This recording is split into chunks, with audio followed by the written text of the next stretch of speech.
Osvienčim.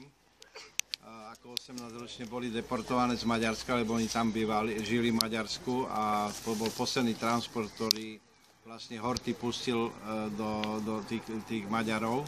Takže oni nestihli veľa toho, tí Nemci pa nich páchať, takže ako 18-ročne s rodičmi a pri selekcii v Osvienčime rodičia išli do plynu a oni sa akože oni pracovali v tej fabrike, tak oni sa zachránili a prežili ten holokaust. Ale ja som tie detaily moc nepoznal, ale keď som bol v Jeruzaleme v Yad Vashem, to je jedno múzeum holokaustu, tak veľa vecí som sa tam dozvedel. A mama aj otec boli prítomní jednej návštevy Steven Spielberg, to je jeden židovský režisér, vytvoril takú nadáciu a dal po svete ľudí, rozoslal ľudí, aby robili autentické záznamy s ľuďmi, ktorí prežili holokaust. No a boli skoro 3 hodiny robili u nás v byte, redaktorka Zavarská, neviem, či vám to meno hovorí. A ja keď mama o tom nechcela celý život hovoriť, strašne nechcela rozprávať o tých útrapách. Ale ja som ten záznam videl a ona sa tam doslova do písmena vyliala všetko, čo prežila v tom koncentráku.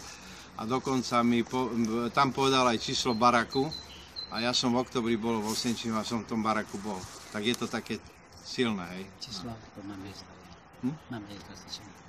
Mám isté vystavené. Áno? No takže Osvienčim nie každý to tak bude.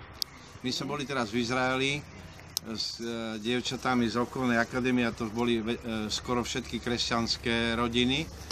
A boli sme v tom Ježišovom meste na Galilei. No a tam tie dievčatá plakali jak od emócií, hej, takže na ten Izrael. Toto nám chýba, ako tá mládež vôbec ako emociálne neprešla si tou históriou, ako je to pre nich veľmi vzdialené.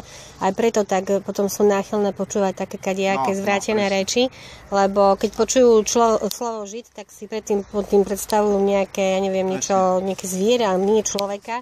A myslím si, že aj teraz, čo sa začali robiť tie výlety do Osvienčima, tak tie deti si myslím, že už potom veľmi rýchlo zmenia názor na to, čo bolo. Lebo toto treba vidieť. Ja vám poviem, prečo sme vlastne my ten projekt vypracovali, lebo to je prvý projekt na Slovensku, ktorý sme robili formou výmeny pobytov. Tí izraelskí